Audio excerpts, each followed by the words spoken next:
Welcome back to my channel. Aarti official চলে এসেছে নতুন একটা ব্লগ ভিডিও নিয়ে। দেখো সকালে ঘুম থেকে উঠে কিছু কাজ ছিল, সেগুলো সব সেরে চলে গেলাম সোজা রান্নাঘরে। দেখো রান্নাঘরে গিয়ে চা করে নিয়ে চলে আসলাম। আজকে সকালটা আমার শুরু হলো চা নিয়ে, বুঝেছো? তোমরা সবাই চা খেয়েছো, আমি কিন্তু চা খাচ্ছি। আচ্ছা, তাহলে ব্লগটা চালু করে দিই। সকাল 7টার থেকে দেখো, ছোটদের জানাই বুক ভরা ভালোবাসা, বড়দের জানাই প্রণাম। বড়দের প্রণাম জানিয়ে আজকের ব্লগটা আমি স্টার্ট করে দিলাম। দেখতে থাকো, কেউ স্কিপ করো না। কাছে দূরে দেশ বিদেশ যে যেখান থেকে দেখছো আমার ভিডিওটা, প্লিজ দেখে লাইক শেয়ার কমেন্ট করে আমার পাশে সবাই থেকো। আমার রান্না প্রায় হয়ে গেছে সব কিছু।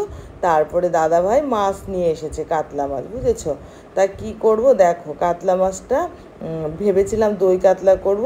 তা গরমের মধ্যে প্রচণ্ড গরম পড়েছে আজকে, তাই জন্য দই কাতলা করিনি।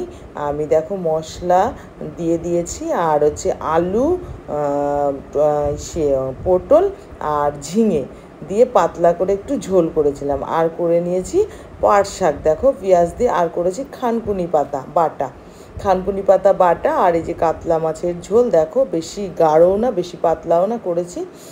তারপরে সেই মাছের ঝোলটা করলাম, আর পাট শাক করেছি, দেখতে পেয়েছো? তারপরে দেখো আমি একটুখানি ভাত খেয়ে নেব।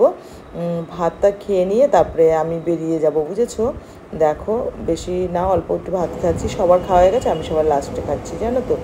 তারপরে দেখো ভাত খেয়ে আমি রেডি হয়ে গেছি। তার মধ্যে ছেলে দেখো কি নিয়ে এসেছে, এনে আমার মুখে গুজছে। আমি খাবো না, তাও সত্য আমার গুজছে। তারপরে দেখো আমি বেরিয়ে গেলাম জামা কাপড় পরে। আমার একটু ব্যাংকে যাওয়ার ছিল, সেখানে কাজ ছিল, প্রচুর কাজ ছিল, তাই চলে যাচ্ছিলাম ব্যাংকে, বুঝেছো? তা ব্যাংকে তোমাদের আর ভিডিও আমি দেখাইনি, রাস্তা পর্যন্তই তোমাদেরকে দেখিয়েছি আমি কোথায় যাচ্ছি। দেখো তারপরে আমি নেমে গিয়ে এই যে, তারপরে আমার ওদিকে কাজ সেরে সোজা বাড়িতে চলে আসলাম। দেখো বাড়িতে এসেছি, এসে আবার জামা কাপড় চেঞ্জ করে দাদাভাই বললো বেরোবো একটু, তাই আবার দেখো দাদাভাইয়ের সাথে আবার বেরিয়ে গেছে। এই দেখো সন্ধ্যা, এখন সন্ধ্যা লেগে গেছে, অন্ধকার হয়ে গেছে প্রায়, বুঝেছো? ফোনে তাও লাগছে এরকম।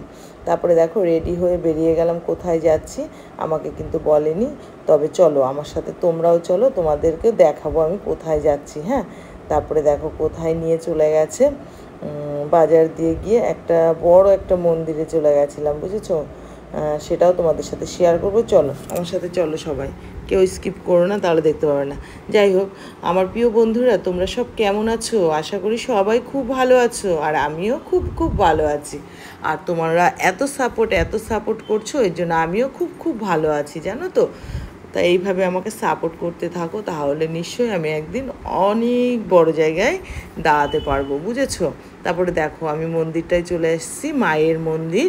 সেই মন্দিরে চলো তোমাদের এবার ভেতরে নিয়ে যাই, ভেতরে নিয়ে গিয়ে সম্পূর্ণটা তোমাদেরকে দেখাবো। এই দেখো, দেখেছো? আর একদিন তোমাদের এই ভিডিওটা দেখাবো, ঠিক আছে? বড় মায়ের মন্দিরটা, বুঝেছো? আর আমি এটা লাস্টে এরকম করে দিয়েছি, কারণ হচ্ছে মুখটা দেখা যাচ্ছিলো না, এই জন্য। যাই হোক, আজকের মতো টাটা বাই বাই। তোমরা সবাই খুব ভালো থেকো, কালকে আবার নতুন ব্লগ নিয়ে